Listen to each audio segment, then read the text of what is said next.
ہونی ہے، کون سے سٹیج کے اوپر ہے؟ بہت شکریہ. دیکھیں پارٹی میں ہماری پچھلے 2-3 دن سے مختلف مشاورتیں چل رہی ہیں. چونکہ آپ کو پتہ ہے سب سے پہلے ہماری جو اسپیشل سیٹیں اس حوالے سے چونکہ آج لوگ کاغذات جمع کرا رہے ہیں، اس میں خواتین کی سیٹیں بھی ہیں، علماء مشائخ ہے، اوورسیز ہے، ٹیکنوکریٹ، ان تمام نشستوں کے حوالے سے بھی ڈسکشن چل رہی ہیں. اور پھر ہم ایکسپیکٹ کر رہے ہیں کہ 2 تاریخ کو قومی اپنا قانون ساز اسمبلی کا سیشن کال ہوگا. تو اس حوالے سے مختلف تبادلہ خیال اور یہ ہماری جو باقی میٹنگیں تھیں وہ ہمارے اینڈ پہ یہاں پہ ہوتی رہتی ہیں. چیف آرگنائزر صاحب ہوتے ہیں، اس میں علی امین گنڈا پور صاحب ہوتے ہیں، باقی پارٹی کہتے ہیں. لیکن آج چیئرمین صاحب کے پاس آج ہماری میٹنگ تھی، تو ہم کو 4-5 لوگ گئے ہوئے تھے وہاں پہ، باقی لوگ ابھی ادھر ہی ہیں. ہم آگے ہیں اور باقی ہو سکتا ہے 1-2 لوگ بعد میں جائیں گے.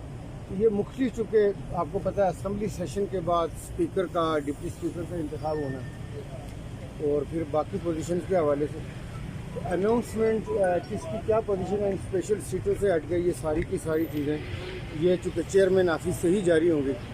ہم یہ چاہتے ہیں کہ جو بھی چیزیں فائنل ہوئی ہیں اور جو ہماری ذمہ داریاں تھیں چونکہ اسپیشل سیٹوں کے حوالے سے جو ہم نے کام کرنا ہے، ہمیں انہیں جو ٹاسک کیے ہیں وہ ہم انشاءاللہ کریں گے.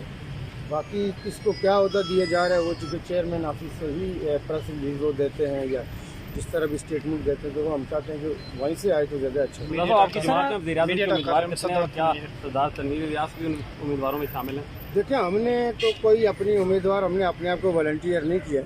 یہ چونکہ پارٹی کی مرکزی جو قیادت ہے اور اسپیشلی چیئرمین صاحب کا پروگیٹو ہے کہ وہ کس کو کیا ذمہ داری دیتے ہیں. ہم عمران خان صاحب کے ورکر ہیں اور ورکر رہیں گے. ہمیں جو وہ اسائنمنٹ دیں گے، آپ کو پتہ ہے پنجاب گورنمنٹ میں نے کام کیا ہے اور وہ کام آپ کے سامنے ہے، تو وہ ایز اے ان کے ورکر کے طور پہ کام کیا. تو آگے بھی جو اسائنمنٹ وہ ہمیں دیں گے، میں نے یہ کہا تھا کہ پورے پاکستان میں جس جگہ جو مجھے اسائنمنٹ دیں گے میں انشاءاللہ وہ ادا کروں گا. اور باقی لوگ بھی میرا حال ہے چونکہ یہی چاہتے ہوں گے کہ چیئرمین خود فیصلہ کرے. اچھا یہ بتائیے گا کہ آپ کے اس الیکشن میں بہت سے آپ کے اتحادی آپ کے لیے بیٹھے بھی ہے اور ساتھ الیکشن بھی لڑا، تو کوئی کسی جماعت سے الحاق اور ان کو بھی حکومت سازی میں شامل کرنے کی بھی کوئی چیزیں ڈسکس ہو رہی ہیں؟ دیکھیں ہم نے تقریباً کو 5-6 مذہبی جماعتوں کے ساتھ اتحاد کیا تھا اور ان کے ساتھ مختلف کنڈیشنز ہیں، تو وہ کسی نہ کسی صورت میں ہمارے ساتھ رہیں گے جن جماعتوں کے ساتھ ہمارے اتحاد ہوئے تھے. باقی آگے حکومت سازی کے حوالے سے ایسا ہی تو آپ نے دیکھا کہ پی ٹی آئی کو کوئی ضرورت نہیں ہے سیٹوں کی، لیکن سیاسی طور پہ میں یہ سمجھتا ہوں کہ اگر چیئرمین صاحب نے کوئی ایسا فیصلہ کیا تو یہ جو دوسری پارٹی ہے اس ہر کسی کو ساتھ ملانا، تو چیئرمین صاحب اگر ہمیں فیصلہ کریں گے تو ہم